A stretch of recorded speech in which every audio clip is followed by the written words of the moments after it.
আসসালামু আলাইকুম রহমতুল্লাহি ওয়া বারাকাতুহু। হে আসমানের মালিক, হে জমিনের মালিক, হে দুজাহানের মালিক, হে দুজাহানের বাদশা, আপনি একমাত্র রক্ষা করতে পারেন আজকে এই মুসলমান হলরে।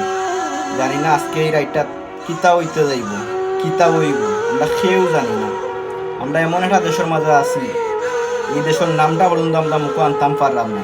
দেশের নামটা আনি আমরা মুখে লইয়া তারা লাগি দোয়া করতাম পারলাম না। এমন একটা দেশের মাঝে আমরা আছি। আপনারা বালা করে বুঝরা আমি কোন দেশের কথা হইলাম, কোন দেশের লাগে দোয়া করলাম।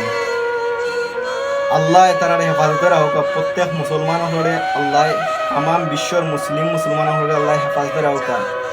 আমরা যারা প্রবাসর মাটিতে আছি, আল্লাহ প্রত্যেকটা প্রবাসী ভাই বাদার হলে তারার মা বাপর কুলনিয়া সহি সালামতে আবার ফিরাইয়া দৌকা। আপনারা সব হেফাজতে থাকবা, নিজে সেফ থাকবা, আর একজনকে সেফ রাখবা। জানি না আজকে রাত কিতা হইতে যার। আমি দোয়া করি প্রত্যেক মুসলমান ভাই বাদার আমরা প্রত্যেকটা প্রবাসী ভাই বাদার লাগে। জানি না হয়তো একটাও কিবান জীবনের শেষ ভিডিও রবর গেছে, একটাও প্রার্থনা করি আল্লাহ প্রত্যেক প্রবাসী ভাই বাদার হলরে নিজের মা বাপর কুলো নিজের ফ্যামিলির মাঝে নিয়ে আবার সহি সালামতে ফিরাইয়া দৌকা। আমরা চাইলেও নিজের দেশে যাইতাম পারলাম না, এখন আপনারা বালা করি বজরা সবে দোয়া করবা সবর লাগি। আমিও আমার অন্তর থাকি প্রত্যেক মুসলমান মুসলমান ভাই হল লাগি দোয়া করি আল্লাহ সবরে হেফাজতে রাহুকা।